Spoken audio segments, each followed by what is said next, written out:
Ouais.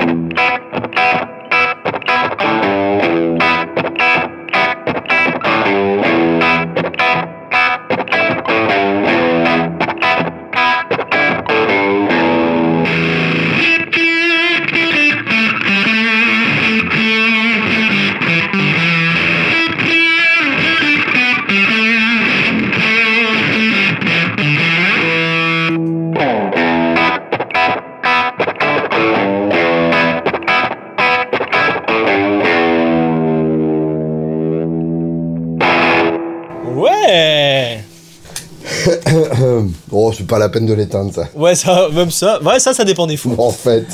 Et Bonsoir, sinon... Alex. Ouais, bonsoir. Bonsoir, Julien. Bonsoir à toutes. Bonsoir, les fans de Dan. Je m'arrêterai là. Les amis de Dan. Les amis de Dan. On est là pour vous mettre du gain, quand même. Ouais. Différents étages de gain. On va donner dans le sale, hein, aujourd'hui, quand même. Ouais, moi, ça me plaît. Ouais. Ouais.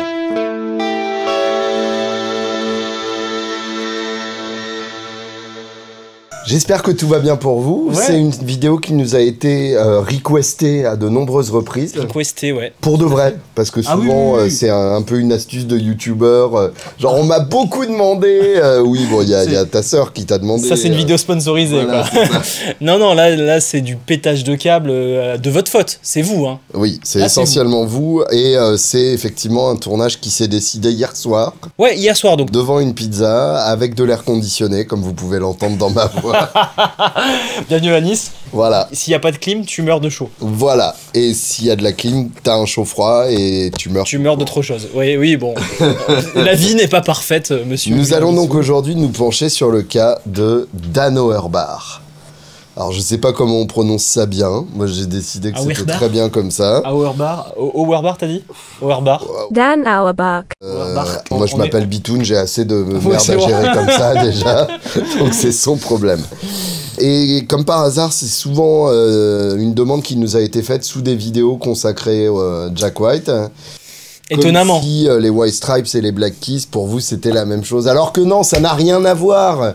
Bougre Dan. Bougre Dan. D'ailleurs, il y a quand même un des deux qui existe encore à l'heure actuelle et l'autre qui est un souhait de reformation éventuel un jour, mais on sait bien que ça n'arrivera pas et c'est ça qui est beau. Tu parles des Stripes, du coup. Bien entendu. Pour ceux qui n'auraient pas suivi. Ok. Il y a quand même un truc dans cette contrainte de temps. C'est que normalement, quand je fais un Sonécom, je m'éclate quand même pendant plusieurs semaines à me taper la tête sur l'écran. Oui, bien sûr. Là, on a fait un duo Jean-Régie, moi, pour te claquer un board comme il faut. Qui est beau, hein. Qui est beau. C'est un beau board. j'aime Mais tu vois, bien. comme c'est un beau board, on va rentrer dans une vidéo où on va découvrir avec eux. Ouais, bien sûr. Ça n'a pas la prétention d'être le board ultime pour sonner comme Dan, ou sinon vous êtes un très fidèle sponsor de Palf, mais bon là c'est encore un autre sujet. Mais voilà, avant qu'on rentre dans l'interprétation qu'on en a eue, peut-être qu'on peut raconter un peu quelques petites choses Bien intéressantes, sûr, hein. alors- Voilà.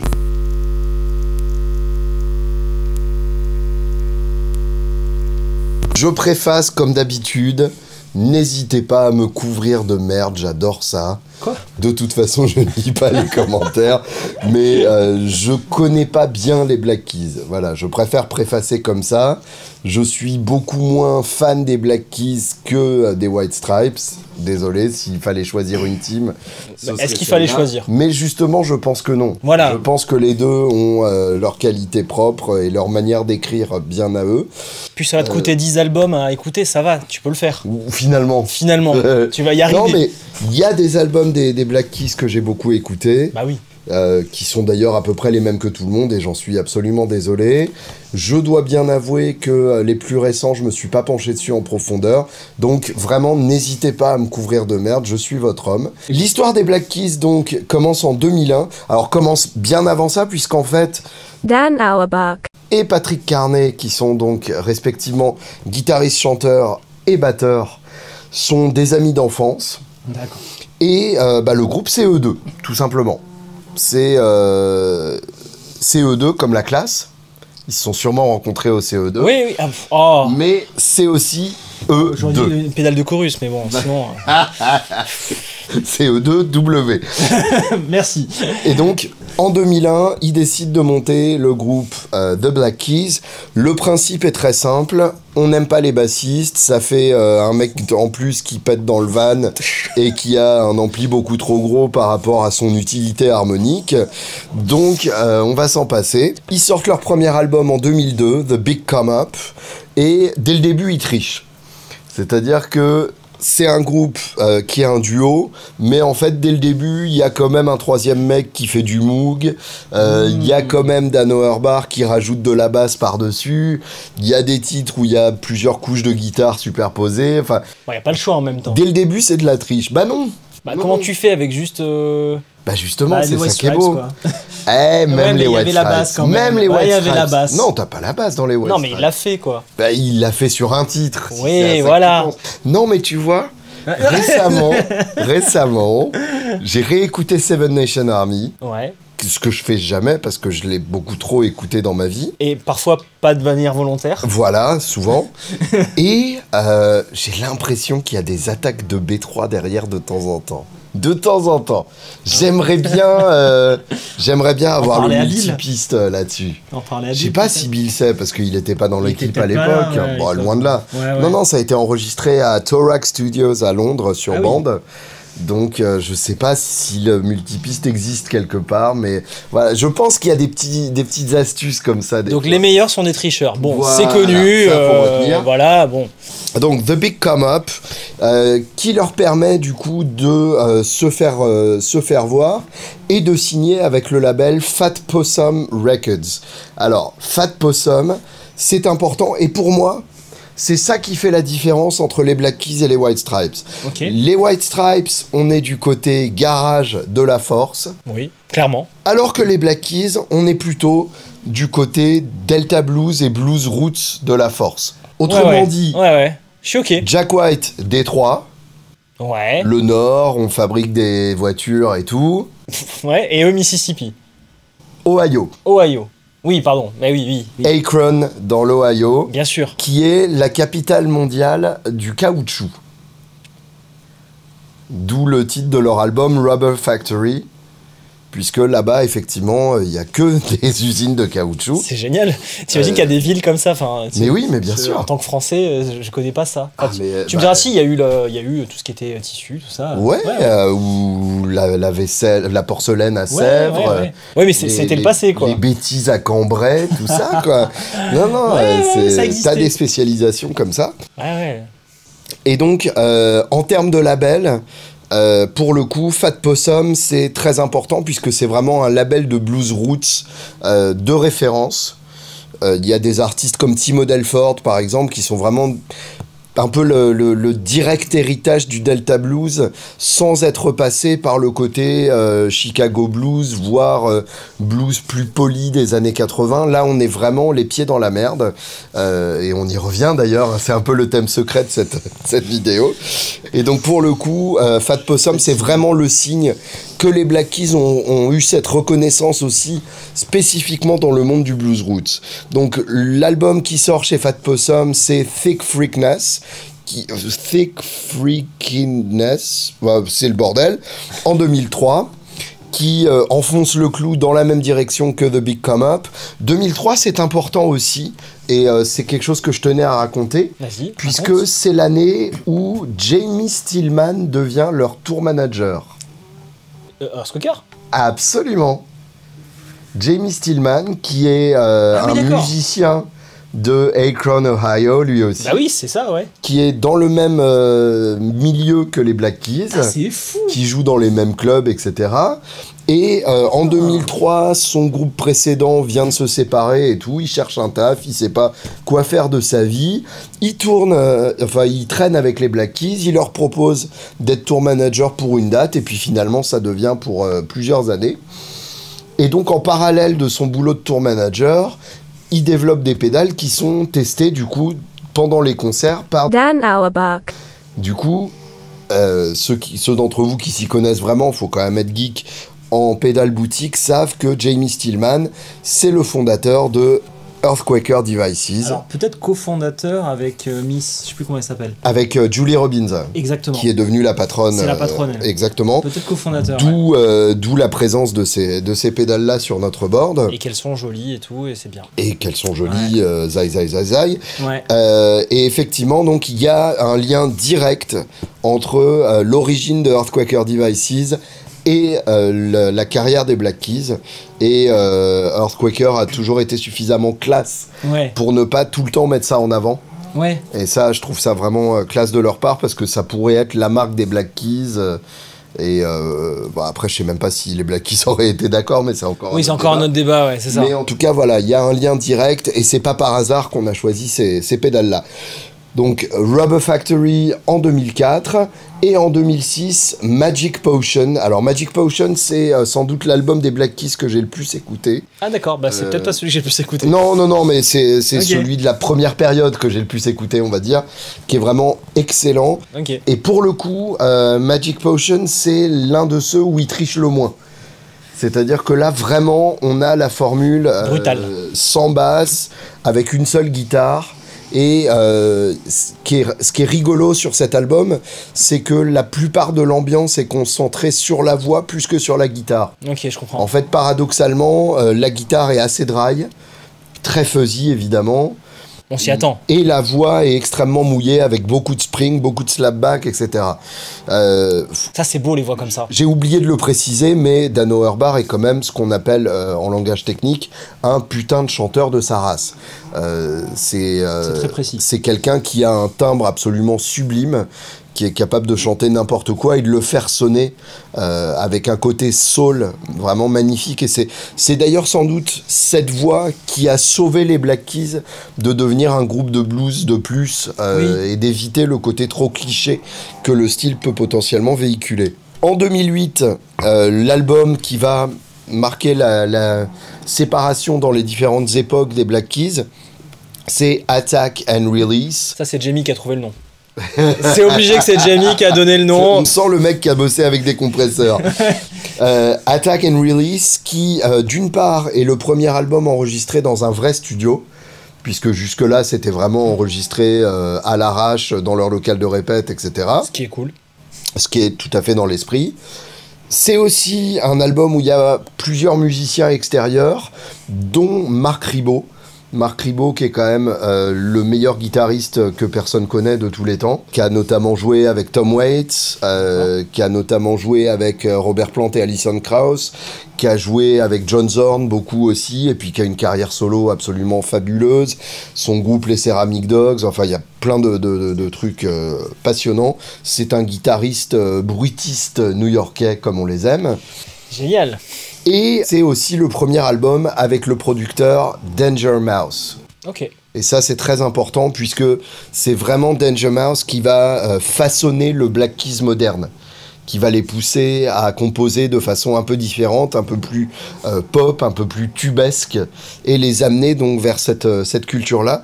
Danger Mouse que j'ai découvert bien avant ça, quand j'avais 20 ans. Okay. À l'époque où il a sorti The Grey Album. Ok, The Grey Album. Alors, The Grey Album, c'était un phénomène internet qu'on pouvait télécharger sur des sites pirates. Parce qu'à cet âge-là, à ce moment-là, j'avais 8 ans quand même, donc je faisais pas ça. Oui, bah voilà. Et c'est un album qui mélangeait le White Album des Beatles et le Black Album de Jay-Z. Ah, de Jay-Z, ok. Et du coup, qui mettait des raps de Jay-Z sur des instrus tirés du White Album des Beatles. Ça devait être marrant. C'est fabuleux. C'est vraiment fabuleux. marrant, ça. Notamment 99 Problems sur Helter Skelter. Ouais. Incroyable. Et donc, c'est comme ça que j'ai découvert Jay-Z, d'ailleurs, par Danger Mouse. Et donc, c'est vraiment cet esprit bricolage à partir de trucs vintage, etc. Ce en quoi il s'est très bien entendu, évidemment, avec les Black Keys. 2010, Brothers. Donc là c'est vraiment l'explosion auprès du grand public. Il est beau cet album. Il est très très beau et c'est vraiment les premiers singles qui cartonnent vraiment à grande échelle. Changement de son radical aussi. C'est le moment où ils commencent à faire tous leurs titres autour d'un seul beat de batterie qui est piqué à Gary Glitter. Gary Glitter, pour ceux qui ne connaissent pas, artiste de glam rock des années 70 en Grande-Bretagne et accessoirement pédophile. C'est toujours intéressant à préciser, que vous avez entendu dans à peu près tous les films, dont The Full Monty avec son instrumental Rock'n'Roll Part 2. Mais bref, Patrick Carney a donc reconnu que c'était de Gary Glitter que venait l'idée de ce beat ternaire qui fera tous les gros titres des Black Keys, le pom pam pam pam pam pam pam pam. Ça le fait. Et donc là, c'est la première fois, à ma connaissance, encore une fois, si ce n'est pas vrai, vous savez quoi faire dans les commentaires, c'est la première fois qu'ils tournent avec un groupe. Avant ça, ils tournaient tous les deux, même si les albums étaient plus ou moins arrangés, augmentés, etc. Et là, ils assument leur tricherie et ils ramènent un groupe en tournée. Il faut dire que ça correspond aussi avec des salles plus importantes aussi. Et en 2011, ils enfoncent le clou avec El Camino, qui est le plus bel album de cette deuxième période. Ouais. Toujours avec ce même esprit, avec ces mêmes beats de batterie. Qu'on entend sur les deux singles principaux d'ailleurs, hein, c'est Lonely Boy et Gold on the Ceiling, qui sont exactement la même chanson si on écoute bien, avec des arrangements légèrement différents, mais c'est la même chose et c'est ça qui est beau. Et puis le dernier titre de l'album, Little Black Submarines, qui est une merveille absolue. J'avais vraiment scotché sur cet album pour ce titre-là en particulier, qui est évidemment une énorme pompe de Stairway to Heaven. Si vous ne l'aviez pas encore remarqué, réécoutez-le. That a broken heart is blind and she's buying a stairway. Voilà, je vous laisse imaginer. Putain, avec une vraie voix, mais c'est exactement la même chose. Tu m'as cassé le truc. Bah non, mais c'est important de s'inspirer des bonnes choses. Oui, mais c'est ça le vrai talent. Donc voilà. Et c'est la première fois qu'ils tournent dans des salles gigantesques. Je les avais vus notamment à Rock en Seine à cette époque-là, etc. Moi, c'est avec El Camino que j'ai connu. Ah bah voilà. On avait, avec Mag, mis la Gold on the Ceiling dans la vidéo de crowdfunding d'Anna Sound, quand on l'avait lancé. Qui n'avait pas marché, ce crowdfunding à l'époque. Marketing 0.1. Et on aimait beaucoup avec Mag. C'est rigolo, du coup, il y a un lien avec l'histoire de la marque. 2013. Putain. 2013. Nice. Ouais, bah enfin voilà. C'est comme ça que je les ai découverts. Et j'ai tout écouté après. Bah oui, c'est ça. Ensuite, tu reviens en arrière et puis tu t'envoies tout ça et c'est beau. Ouais. 2014, Turn Blue. Là, on se balade dans un truc plus planant, plus psychédélique, avec une pochette de drogue. Enfin voilà, c'est très beau. Et ensuite, ils prennent une pause.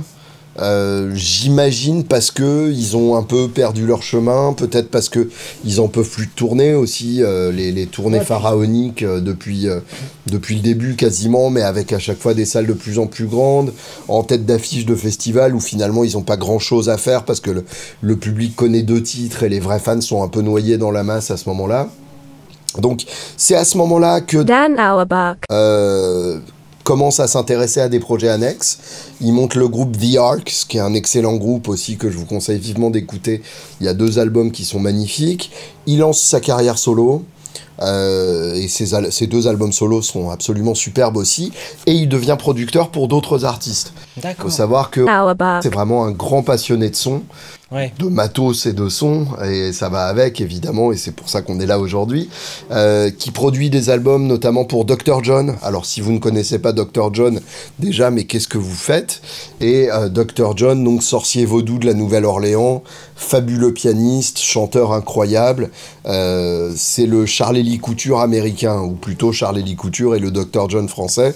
Donc ça c'est à écouter absolument, et l'album donc il a fait avec Auerbach, Lockdown, est absolument excellent aussi. Il a produit un album de Lana Del Rey, The Ultra Violence, qui est très très beau aussi, un album de Ray LaMontagne, un album de Marcus King, qui est pas son plus intéressant d'ailleurs, c'est plus un album de Dan Auerbach featuring Marcus King, mais bref, ça c'est encore autre chose. Mais quand même.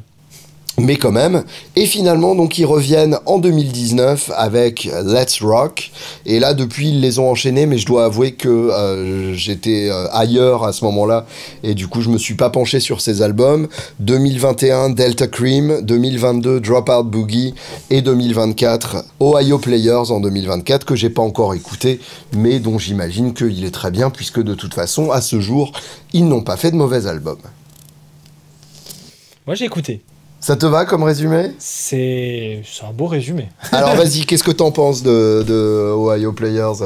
C'est plus du tout la même esthétique. Ah, De ce que j'entends. ça c'est cool. Bah, je l'entends en tout cas au niveau des grattes. Ouais, C'est. Alors je vais utiliser un terme qui est beaucoup utilisé et qui malheureusement veut rien dire, c'est plus produit, comme on pourrait dire. ok. C'est-à-dire que tu sens pas le côté garage, même si tu as dit que c'est pas du garage. Moi je sens le côté garage dans sa musique, et là il disparaît. D'accord. Enfin, il disparaît pas complètement, mais il est moins présent. Ok, ouais. Voilà, c'est ça que j'ai ressenti sur Ohio Player. Dropout Boogie, là je vois dans tes notes, ça m'a pas marqué plus que ça. Ok. J'ai plus le souvenir. Mais Ohio Player, par contre, je l'ai poncé récemment, là, quand c'est sorti. Je l'ai écouté au moins 3 fois. J'ai tout aimé, mais rien à voir. Ok, bah je vais écouter alors. C'est un autre monde. N'hésitez pas dans les commentaires, si vous avez écouté, à donner votre avis. Et si vous n'avez pas écouté, donnez votre avis quand même, évidemment, on est sur Internet. Ça sert à ça.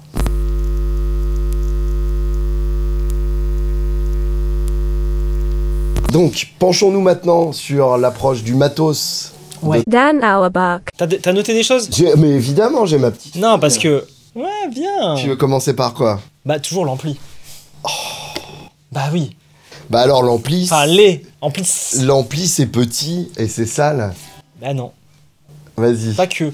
Alors apparemment, ça dépend des périodes. Évidemment. Évidemment. Ça c'est, on connaît. Il a aimé d'un côté le son Twin. Mhm. Alors avec des modèles que je connais pas forcément. Quad Reverb si je me trompe pas. Ouais. Quad Reverb de Fender. Alors, Quad Reverb, c'est un modèle, pour le coup, Silverface. Ouais, c'est ça. Et Silverface, c'est ce que j'ai en tête. c'est un truc qui décapite. Ouais, c'est de l'aigu. 4x12 et 100 watts. Oui, c'est ça, c'est que ça passe en 4/12 C'est d'une puissance absolument délirante. et il y a une belle reverb. Et il y a une reverb intégrée dont il se sert évidemment. À fond. Mais ça, je suis à peu près sûr qu'il l'a jamais branché en studio. Je pense qu'il s'en sert parce qu'il a besoin de volume pour les concerts. Tu penses pas qu'il met ça dans une pièce, genre un chiotte et... Permets-moi d'en douter. Je te crois. Alors, donc ça, ce serait le matos, de toute façon, live qu'on voit. Oui, c'est On ça. s'est basé sur le Ring Grand Down. Donc, il y a un quad reverb pour le côté clean. Attention, c'est poussé à fond. C'est dit. J'aimerais pas être devant. Il y a eu, je parle au passé parce que le JTM 45, ça a été utilisé. Mhm. Ça a été une bonne esthétique, je pense, jusqu'à El Camino. C'est disparu après. Et j'ai plus exactement le modèle en tête, mais un truc qui sonne tweed. Ok. Si Jean-Régis le peut, il le mettra en insert, mais c'est un truc qui sonne tweed. Bah, je crois que c'est un Dan Electro, hein, tout simplement. Si c'est le petit ampli tweed auquel tu penses. Je vois duquel tu parles, Mhm. mais il y a normalement un son tweed. Ah bah, il y en a deux. Il y a un Dan Electro Ouais, et il y a un ampli d'accordéon italien. c'est pas ça. Bon, ok.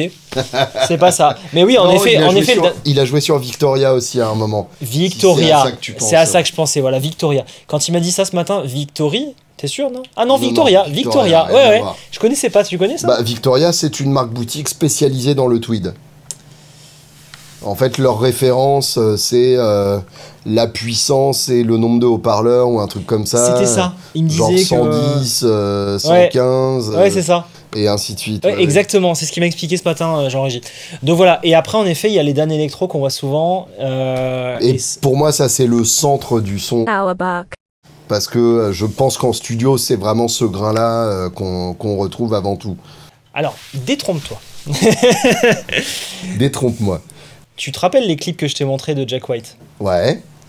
Il utilise un blackface. C'est pas un Silverface? Il y avait un blackface de mémoire. Ah ouais? Ouais, il y avait une façade noire.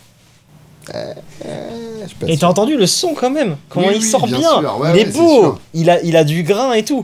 C'est juste que c'est poussé et c'est un beau studio quoi. Oui, oui, c'est sûr, mais c'est évident qu'un Silverface ou qu'un Blackface peut sonner sale aussi. C'est pas que des plateformes de clean, surtout les vieux. Surtout les vieux. Voilà, surtout les les vieux. rééditions, ça reste clean beaucoup trop longtemps et puis ça sature pas très joliment.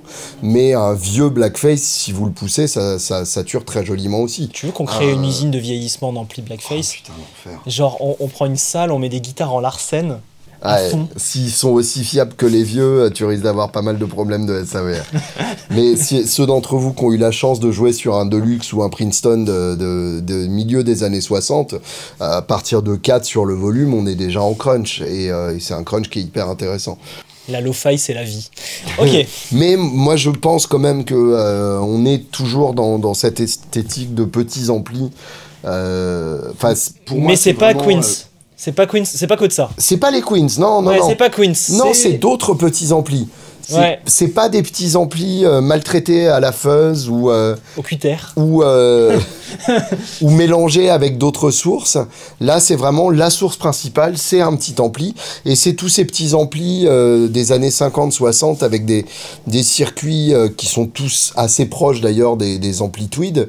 Que ce soit les Dan Electro, les OAU, les Silvertone, les Harmony, enfin, toutes ces marques-là. C'est beau ça.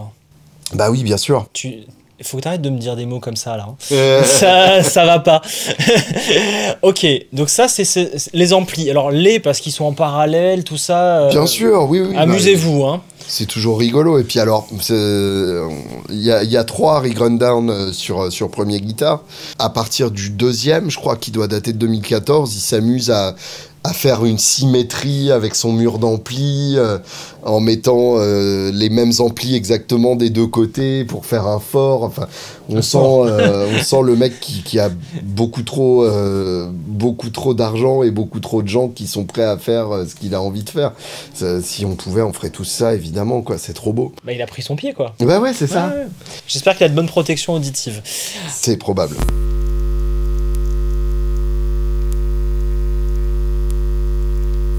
Alors, nous, par rapport à ça, aujourd'hui, on est avec nos amis Kelt. Comme toujours. Comme toujours.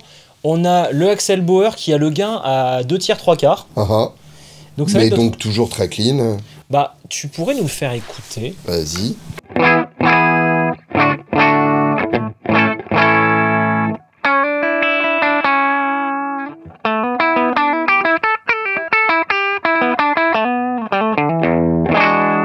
Alors j'aime bien parce que là il n'y a pas de buffer et il y a 15 pédales. Je sais pas combien, j'ai pas envie de compter, mais voilà. Donc là t'as plus d'aigus, mais je pense que c'est mieux. C'est mieux comme ça. Et à côté on a le Mostro.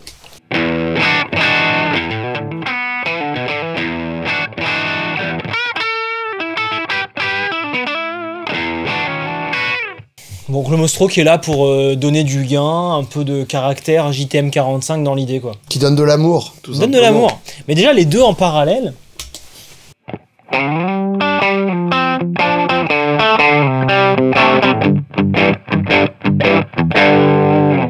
Finalement. Moralité, bypass, et puis prenez 2 beaux amplis, et puis voilà. Bah oui, et ça joue bien aussi. Oui, ça joue, voilà, c'est sûr. Ça joue. Le fait que ça joue. Voilà, c'est important. On en parlait, tiens, parenthèse, on a parlé hier soir. Il faut jouer avec ces belles pédales. Non, mais c'est vrai. Faites des beaux riffs avec ça, s'il vous plaît. Ouais, faites de la musique. Postez-les sur Instagram. Je vous donne des crédits Palf. Ah ouais. Ouais, je leur ai dit l'autre fois sur une vidéo, je sais plus avec Swan. Je donne 5 crédits Palf à chaque vidéo taguée @palfpedals où vous jouez avec vos pédales. Putain.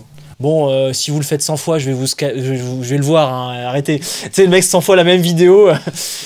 Non, on va limiter ça à 3 vidéos. Revenons à notre son. Il avait quoi comme guitare Enfin, il a quoi comme guitare? Eh bah alors, c'est la même régalade qu'avec les amplis. Ouais. Toutes les merdes injouables des années 50 et 60. Supro, tu m'avais dit. Supro, la Supro Martinique, qui est absolument sublime, c'est trop beau. Une grosse nationale noire aussi, qui est très très belle. Qu'est-ce que j'avais noté d'autre? Une Harmony H78, donc ça c'est une quart de caisse hollow body, un peu style ES330, avec 3 micros. Une Harmony Stratotone, qui est une toute petite, en forme de Les Paul, mais qui est toute creuse aussi. Donc que des trucs avec des micros pourris qui partent en feedback pour un oui ou pour un non, qui sont impossibles à garder accordés, etc. Enfin, tout ce qu'on aime. Et C'est puis, bien ça. Ah, en 2019, il s'est acheté une Burst. et c'est bon. Parce qu'il a gagné plein de thunes. Et que, voilà, il s'est acheté une Les Paul standard de 1959. Tout va bien. Voilà, une carte qui vaut à peu près 200 000 euros. Et il l'amène en tournée avec ses autres merdes de pawn shop. Parce que voilà, c'est un homme de contraste et qui contient des multitudes.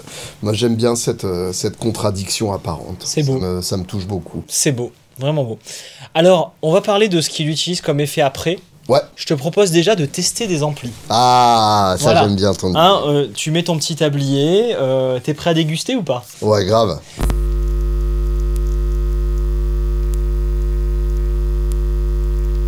Alors, pour Donc tester les un amplis, ampli, ils sont là. Hein, on ils est sont là. d'accord. Ils sont... Non, pardon, là. Et là. Ouais, Je vais t'enlever le mostro. ok. C'est bien. Du coup.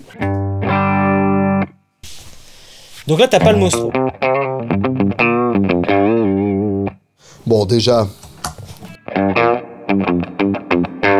Voilà, c'est... Voilà. hein, Voilà, c'est une forme de politesse que de mettre un peu de reverb à ressort. la base. Voilà. Donc si tu veux, la grotte, avec le préamp qui va changer un peu la donne quand même. Avec garder ça en oui, tête. oui, oui, bien sûr. Faut garder ça en tête. Qui colore un tout petit peu. Oh, t'as récupéré des aigus. Oui. T'as vu, ça marche les buffers. Alors, le tweed. Ouais. Ouais, le petit Falcon, donc. Le Falcon de Crazy Ça, c'est très Subcircuit. bien. Ça, c'est le son tweed. Alors, je sais plus sur le Falcon 55, 61. 55, c'est Tweed et 61, c'est Brownface. Bah voilà, tu vois, il Tout suffit de demander. simplement.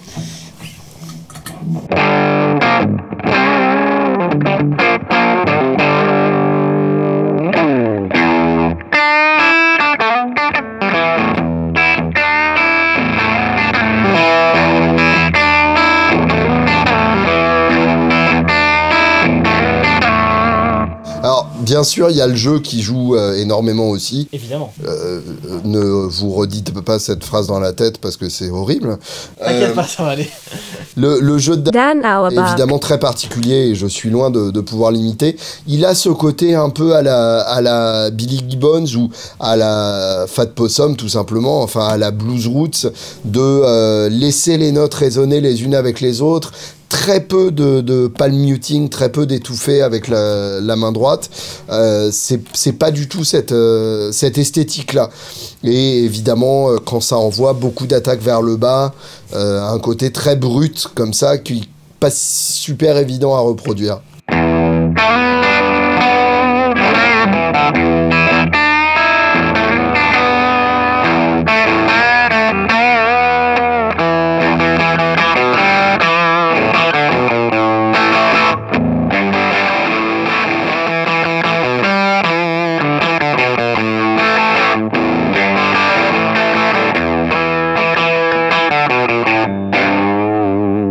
C'est là qu'on voit que certains sons qu'on pourrait penser comme étant de la fuzz Ouais. sont en fait tout simplement un petit ampli des années 50 qui est en train de mourir. Et c'est vraiment un son très particulier avec cette enveloppe proche de la fuzz. Alors, tu me parles de petit ampli, tu me tends la perche.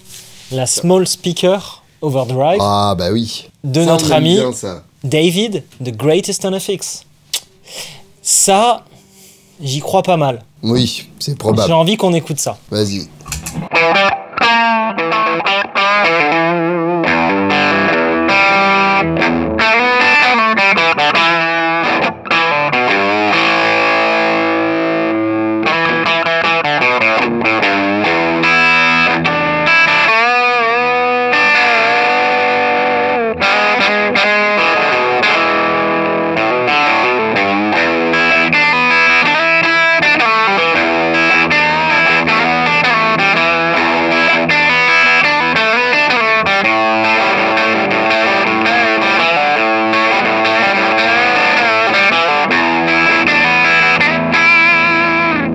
Ça, j'aime beaucoup, ça. Je crois qu'on est dedans, là. Hein. Ouais. Et alors, il y a un truc que j'ai hésité à faire, j'aurais dû le faire. Dans le son, si vous écoutez bien, il coupe tous ses bas. Oui.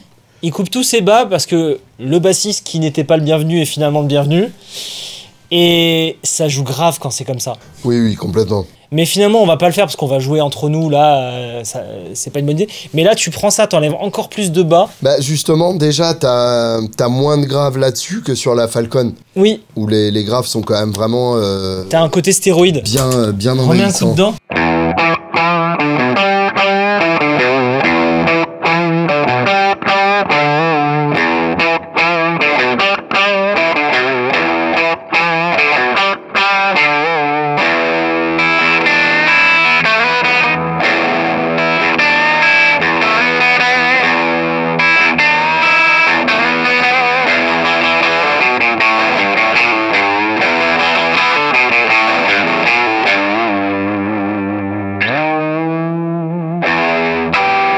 Oui, Mais c'est ça, hein. on y est, ouais. C'est exactement ça le son. Alors, pour notre survie, ouais, je remettrai là.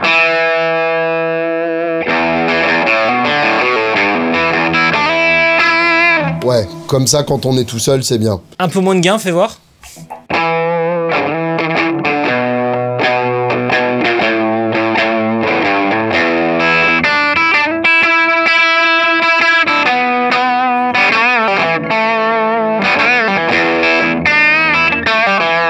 Pour la suite de la vidéo, j'ai baissé un peu le gain. Ok. Et les aigus, comme ça on va pas mourir. Et ça laisse de la place au fuzz, Oui, bien sûr. je pense.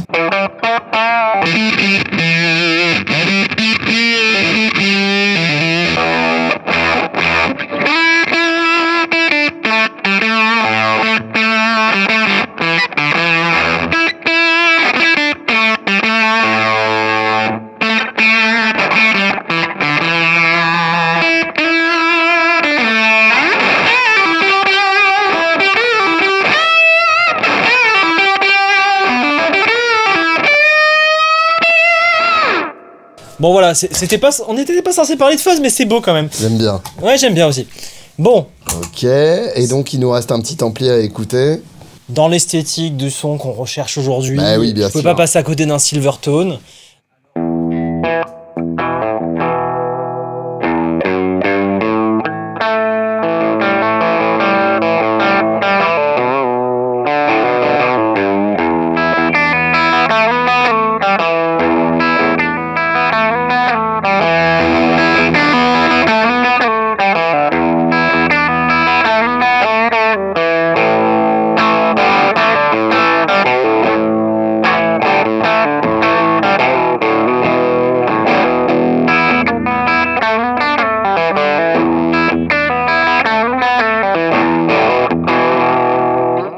Ok, Tu sais, régulièrement, je revends des pédales parce que je m'en sers pas assez.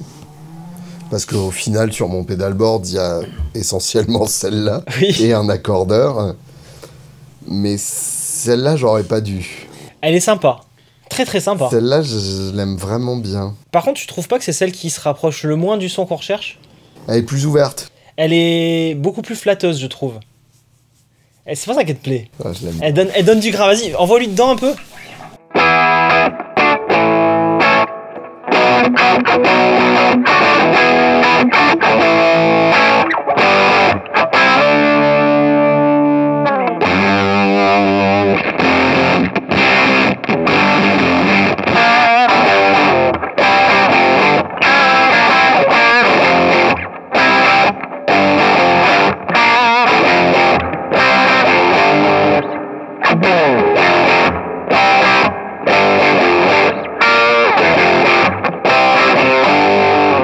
Ok, Ah, ça marche bien, ça. tu m'as convaincu.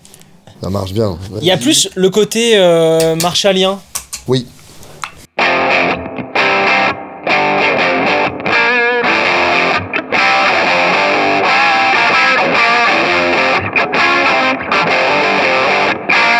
Ouais. Là, il y a un truc bien comme ça.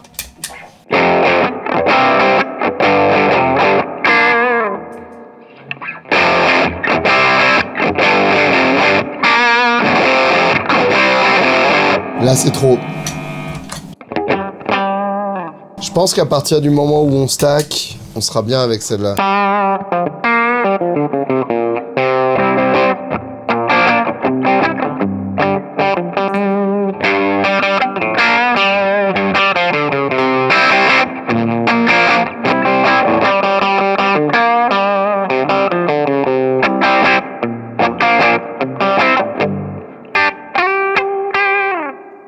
T'as raison.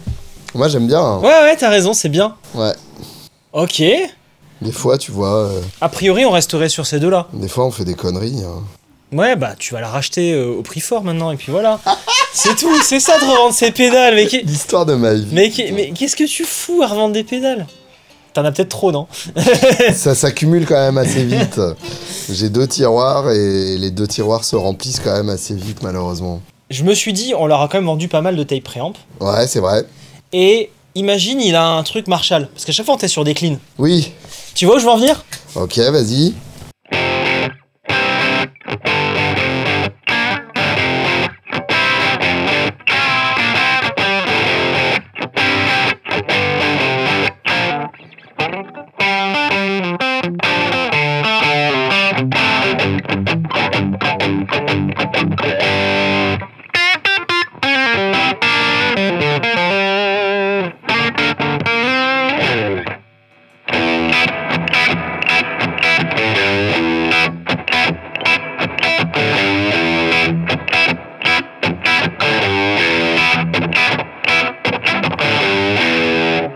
Ouais, c'est chouette aussi, ça. Avec un tout petit peu moins de gain là-bas. Ouais.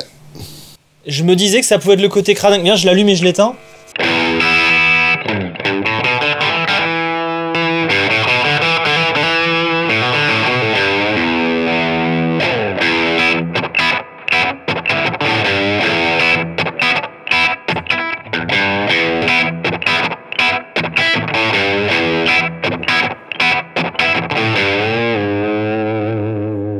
La différence avec ça,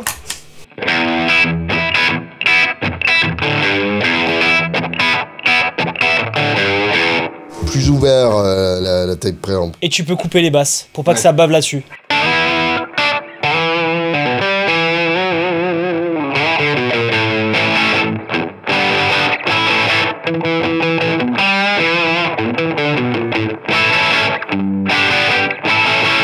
Ouais, c'est beau aussi, ça.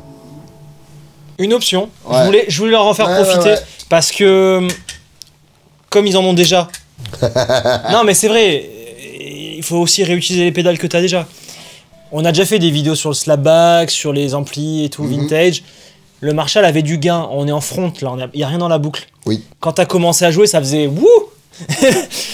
Donc j'ai baissé les mix, c'est ça l'astuce que tu nous avais donné il y a un moment. Oui, bien sûr. Tu baisses les mix de tes pédales quand tu es obligé de les mettre en front, ça le fait. Ça suffit en fait. Oui, déjà. complètement.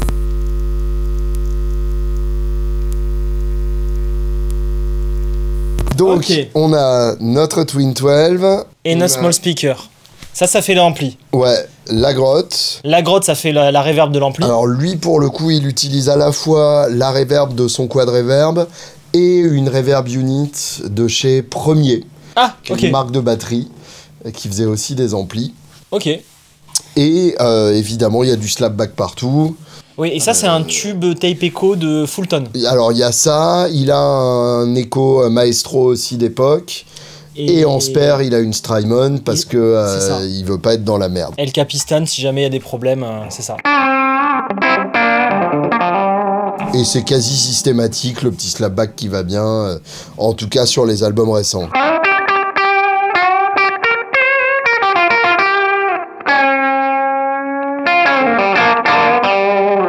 C'est un peu moins fort pour le riff.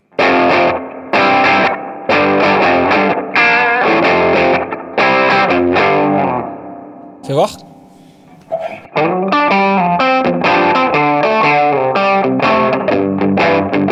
Alors là, on a un truc un peu plus grassouillet, donc on peut se permettre Ouais, ok.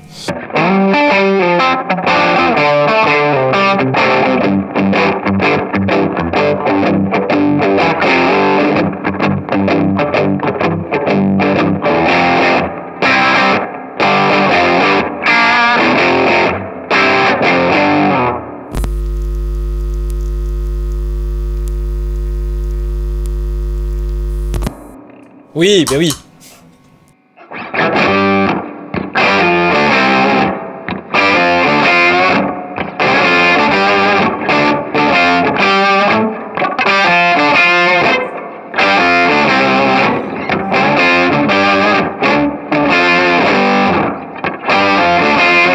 Alors, justement, Moi, je trouve qu'il n'y a pas de sub. Mais si tu le dis. il y a aussi, mais en fait, de toute façon, et c'est là qu'on arrive à nos limites ici, c'est que, alors déjà, les Black Keys, il y a 2 guitaristes sur scène, Ouais. et sur album, il y a très souvent du clavier partout, Ouais. et beaucoup de clavier style Moog, du clavier analo, qui peut sonner très proche d'une guitare fuzz. Oui, je comprends. Donc en fait, dans les couches, des fois, on n'est pas sûr que ce soit de la gratte ou du clavier ou du POG ou que Notamment sais-je ce que je encore. te disais, même pour la basse, j'entendais de la basse avec un petit coup de color box. Si ça Ouais. se trouve, c'était un clavier, quoi. C'est possible que ce soit un Moog basse, ouais. Mais là, on n'est pas loin, moi, je trouve. Hein.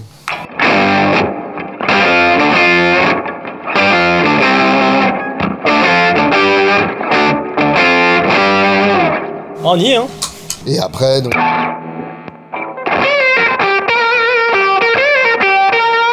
Ah, plutôt là.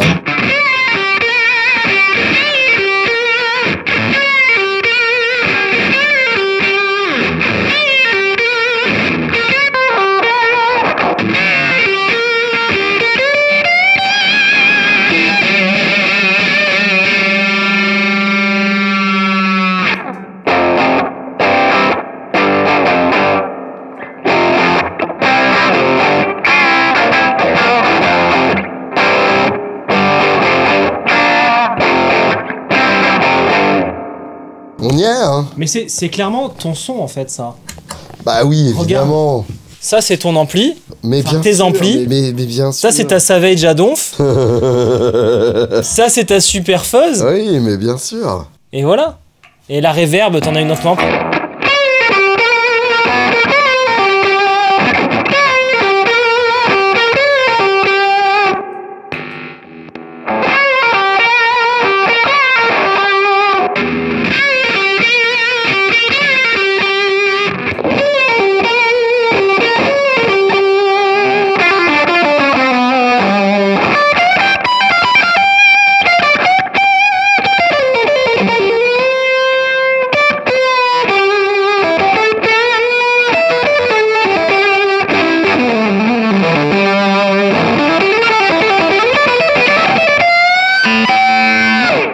Il y a tellement de gains qu'on a l'impression qu'il y a une uni-vibe. Ouais, c'est J'adore. ça qui est beau. Ça devient de l'eau qui coule de ta guitare. J'ai dit à Jean Régis, mais lui, une bitoune fuzz. Mais oui, mais obligé. qu'est-ce qu'elle est bien cette pédale. C'est ce qu'il te fallait, là. Mais ouais, Ce qu'il te ouais. fallait.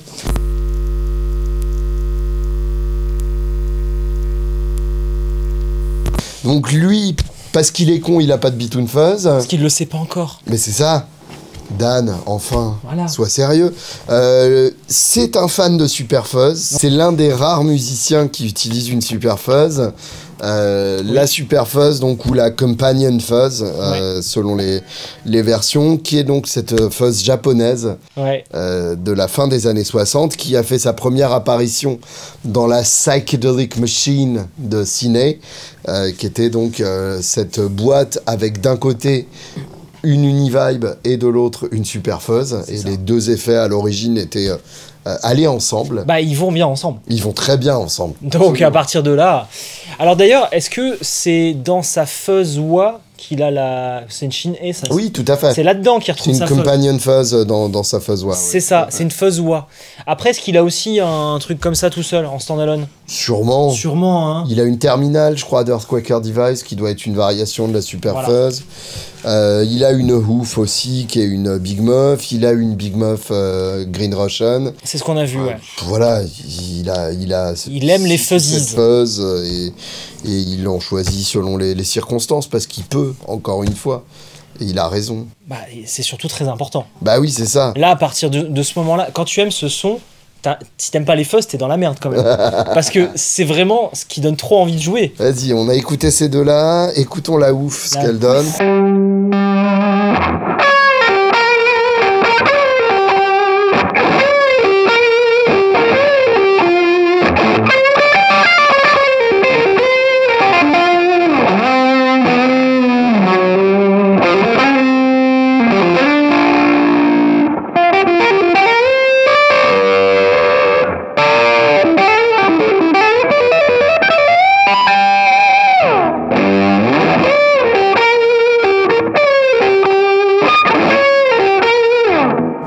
bien les fuzz, hein, de toute Ouais. façon. Je dois avouer que je la trouve un peu polie par rapport aux deux autres. Oui, elle te donne du fuzz. Ouais, un peu lisse. Ouais. Non, alors que là...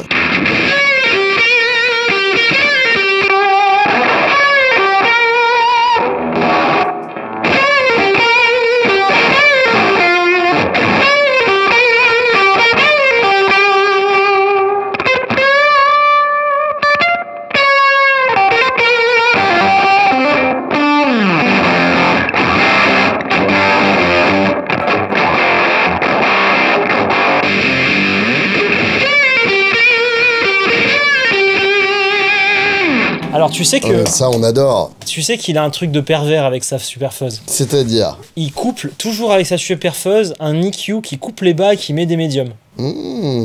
D'accord. Bon, en Donc, gros, il avait pas sa Savage quoi. Il contraint la nature de la super fuzz, quoi. Pourquoi il met pas un overdrive? Ça, on en avait déjà parlé. Parce que Je sais pas si je t'ai déjà fait essayer. C'est quand même... Ça te fait quelque chose. Ça Hein. me plaît plutôt bien, ça. Alors, Stromer, c'est un. C'est pas un chanteur, donc. C'est un Hollandais qui vit à New York, Ouais, qui fabrique ses pédales dans sa chambre. d'accord. Il a notamment la Super Fuzz qui est une copie conforme qui déchire. Mais dans un boîtier style Ultra Electro-Harmonix. Et il a aussi d'autres pédales que j'ai pas encore eu l'occasion d'essayer qui promettent. Putain. Ça, c'est beau, quand même. Pourquoi dans un boîtier électroharmonique? Il habite à côté. Oui, c'est vrai, bah oui. Non mais voilà, il y a un délire. NYC. NYC. Il y Ouais, a un truc, il y a un Ça, délire. c'est bien le genre de conneries que j'aime bien, ça. Mais ça c'est pour toi. Hein. Mais il y a des petites griffures, là, tu vois, tu pourras pas la vendre, celle-là. Ah non mais comment tu t'arranges? Elles sont toutes livrées comme ça. Hein. Ne nous contactez pas pour des bah, ça griffures. va. Tu regardes même sur le côté, il reste des traces de colle, tu sais, tu sais, c'est de la tôle pliée, il y a des... Tu sais, je suis sympa de venir faire un tournage comme ça, en dernière minute. Genre moyen de discuter. Elle est bien, hein. C'est incroyable, C'est j'adore. excellent.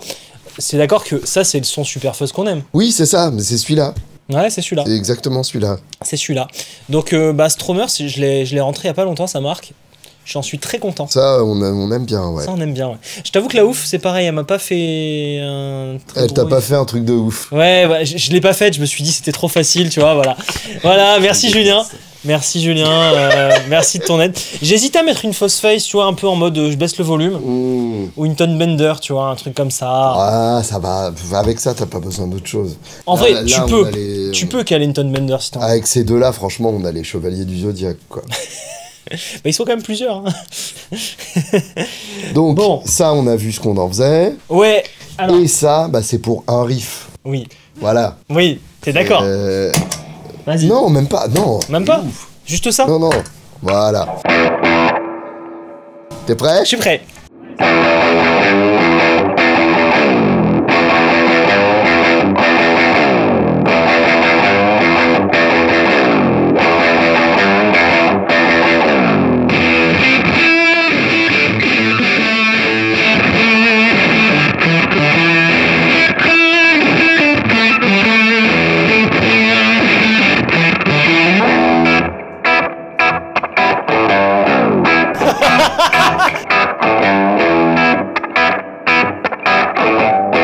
Voilà, vous vous demandiez comment il fait ce riff. Tu sais que j'ai toujours cru qu'il se désaccordait. Mais oui, c'est ça. Et vous avez essayé avec votre Bixby et vous galérez comme Non, un non, ouf. non. Non, moi je le faisais comme ça, à la mécanique. Ah!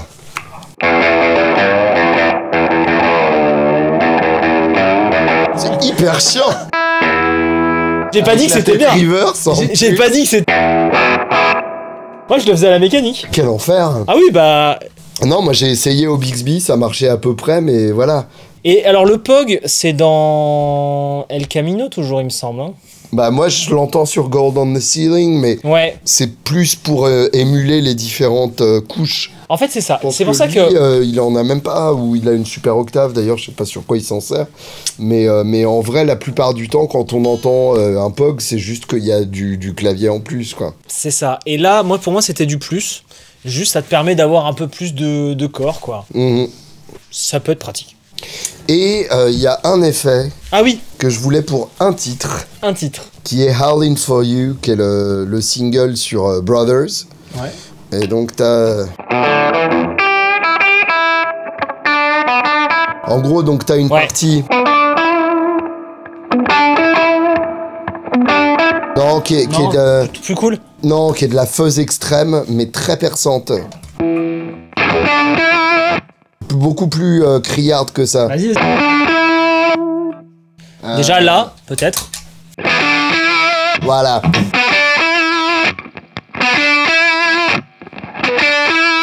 Ok. Ok. Même... Ouais, carrément. Abuse pas. non plus. Ah, t'écouteras dans le mix, Ouais, c'est ouais. vraiment ça. Oui, oui. Mais Et dans le donc, mix. il y a une gratte, effectivement, avec un trémolo hyper haché. Et c'est justement la spécialité du Hummingbird. Parce que c'est un trémolo sûrement à forme carrée. C'est ça.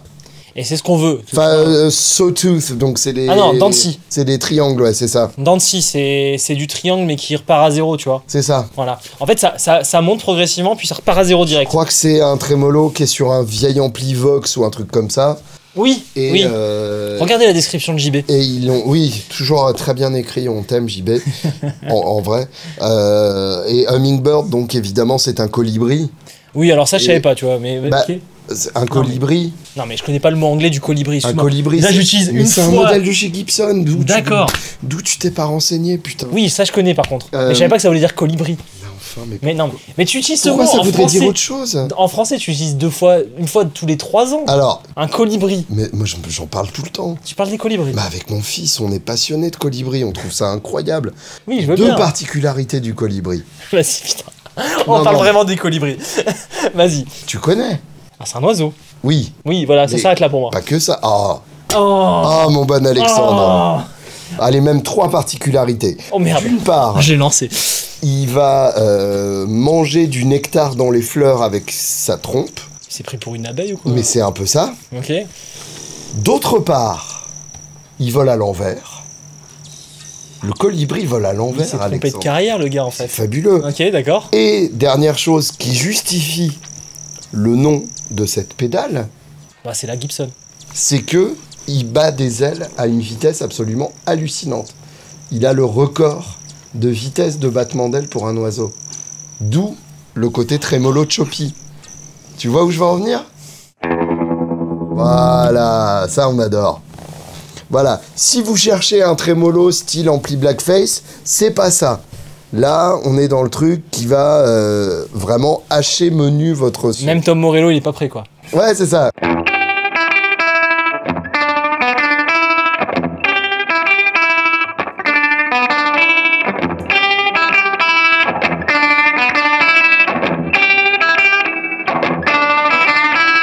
Tu sais, c'est le genre de riff que je peux te jouer pendant à peu près 5 heures d'affilée. Tellement c'est kiffant à jouer. Oui, à jouer. Ouais, C'est bien d'avoir je m'en fous, précisé. c'est moi qui joue. Ouais, c'est ça. Bon, bah voilà. hein. J'ai envie de faire le fou avec ça, moi. Moi, j'ai quand même l'impression que on s'est approché de pas si loin que ça de certains des sons. Ben, en vrai, si tu sais les jouer, tu peux tout faire avec ça. Oui, c'est sûr. Il y a peut-être... Mais alors, celle-là, vraiment, elle est indispensable pour ce morceau-là. Alors viens, on parle des pédales qu'on peut complètement enlever. Ouais, Et ensuite, on parle des pédales qui servent que à certains morceaux. Bon, ça, on l'a déjà fait, mais on le rappelle. ok. Moi, Donc, notre j'enlèverai. base, c'est pouf, pouf, pouf Ok. et pouf, pour moi. Pouf, pouf. Non, pouf, pouf, pouf et pouf. Ouais.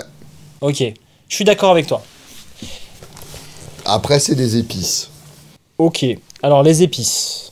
T'as un overdrive pour booster, parce que c'est quand même bien. Bien sûr.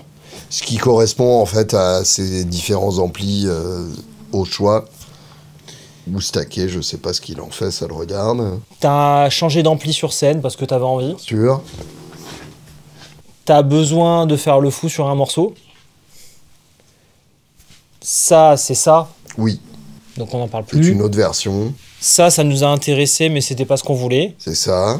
Ça, c'est si t'as pas ça, Ouais, c'est ça. et que t'as déjà un ampli crunché. Voilà. Ça, tu peux le transformer. Ça, Ça, j'ai pas trouvé c'était- l'intérêt. C'était pour le clin d'œil, et puis voilà. Voilà. N'en parlons plus. Ça, c'est si tu joues tout seul. C'est ça.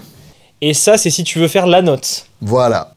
Tout à fait. C'est pas un morceau, c'est une note. C'est Ah c'est vraiment ça. Ok. Bon, bah, je te propose la conclusion logique de tout ça. Est-ce que vous êtes prêts? Si vous l'êtes, en tout cas, c'est qu'il faut vraiment vous poser des questions.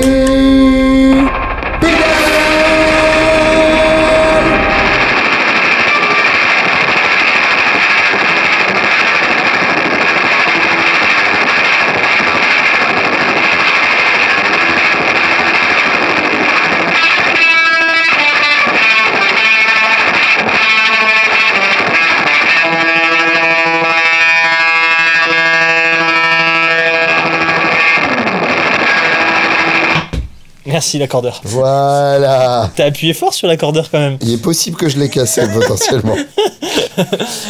Merci pour tout et au prochain épisode. À bientôt.